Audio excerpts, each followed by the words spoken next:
There is a moment you have felt but never named. The feeder is full, the yard is calm. Then, without any sound you can point to, everything stops. Wings freeze mid-motion. A chickadee that was working through a sunflower seed a second ago goes rigid, seed still in its beak, eyes fixed on nothing you can see.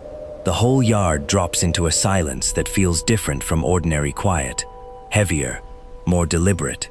You assumed the birds simply flew off, spooked by something you missed, a car door, a shadow. That is not what happened. What you witnessed was a warning system, activating in real time, one built to move information faster than any bird could fly, and you have been standing inside it for years without knowing it existed. Welcome back to the Bird's Lore. Today we're breaking down the warning network operating in your backyard every single day, the system your birds use to tell each other, and sometimes you, that something is wrong before you ever see it yourself. If you've ever wondered why your birds vanish before you spot the hawk, or go still before a storm you didn't know was coming, subscribe, because by the end of this, you won't just hear that silence. You'll know exactly what it's saying. And there's one part of this system most people never notice at all, the part where the warning is meant for you. What you are actually looking at, in that frozen second at the feeder, is not panic. Panic is loud and disorganized. This is the opposite. It is a coordinated information relay, and it runs on a shared vocabulary that crosses species lines. A chickadee's alarm call is not a generic shriek. Researchers at the University of Washington have shown that black-capped chickadees encode specific threat information inside the structure of their calls.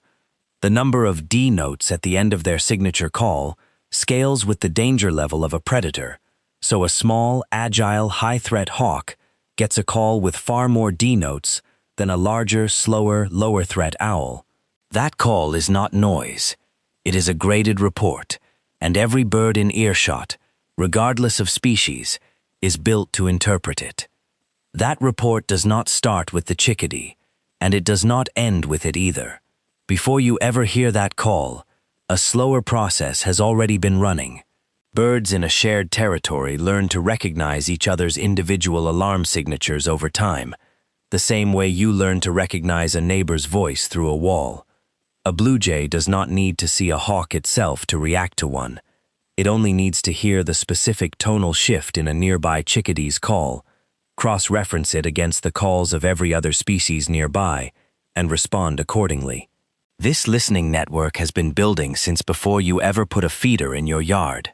Every bird that visits your space has been quietly cataloging the sounds of every other bird that visits it, assembling a threat map that has nothing to do with you and everything to do with survival. Once you know what to listen for, the warnings stop sounding identical, and that is where most people misread their own yard completely. A short, sharp chip, repeated at a steady pace, is a contact call, birds simply keeping track of each other's location, and it means nothing is wrong. A call that suddenly shortens, sharpens, and repeats faster is escalation. A threat has been spotted and is being tracked, not yet imminent. Total silence, the kind you noticed at your own feeder, is the highest alert level of all. It means a predator is close enough that any sound could reveal a bird's position, so the entire flock goes mute at once. Mobbing calls are different again, harsh, repetitive, and loud, produced when a group of smaller birds has located a perched predator, like a red-tailed hawk, and is actively working to drive it out of the territory rather than hide from it. Learning to tell these apart is the difference between watching your yard and actually reading it. Underneath all of this is a nervous system built specifically for exactly this kind of rapid threat processing. A bird's auditory system is wired for extremely fast temporal resolution, meaning it can detect and interpret minute variations in pitch, rhythm, and duration far faster than the human ear can consciously register. Work associated with the Max Planck Institute for Ornithology has examined how avian brains process alarm vocalizations through pathways that connect almost directly from the ear to rapid motor response, allowing a bird to react to a threat call in a fraction of a second, often before it has any visual confirmation of danger at all. This is not learned caution layered on top of instinct. It is closer to a reflex, tuned by evolution to prioritize speed over certainty. Because in a system where hesitation gets you killed, a false alarm is always cheaper than a missed one. The consequences of one alarm event do not end when the danger passes. Once a red-tailed hawk has been mobbed and driven off, or a threat has moved through, and the all-clear settles back over the yard, the birds that witnessed it do not simply reset.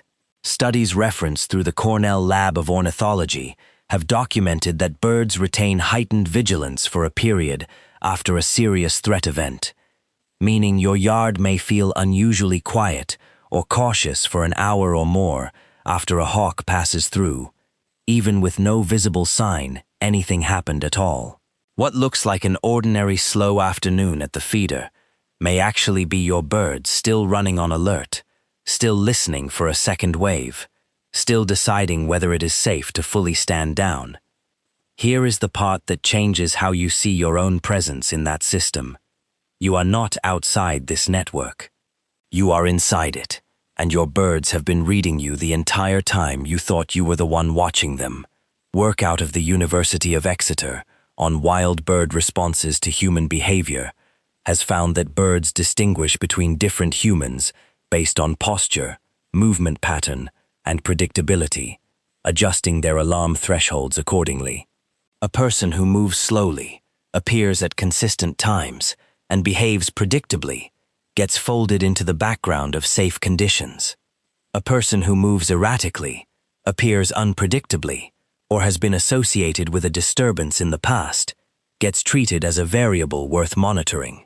Every time you walk into your own yard, some part of that alarm network is quietly evaluating you, filing you under threat or non-threat, updating a model of you that has been running since the first day you ever stepped outside near that feeder. This means the warning system is not only protecting the birds from hawks and owls and each other. In a limited but real sense, it has been partially built around you too. The silence that falls when you step outside, carrying something unfamiliar, the way a jay tracks you across the yard, while smaller birds keep feeding. The fact that some birds tolerate your presence at 10 feet, while others won't come near until you're gone. None of that is random. It is the output of thousands of small observations, run through the same rapid threat assessment system that decides whether a hawk overhead means run, or whether it is simply passing through. You have been a variable in this network the entire time, evaluated, categorized, and responded to, without ever realizing there was a system there to notice you at all. Think back to that frozen second at the feeder. The chickadee gone rigid with the seed still in its beak. The yard dropped into that heavier kind of quiet. It was not confusion.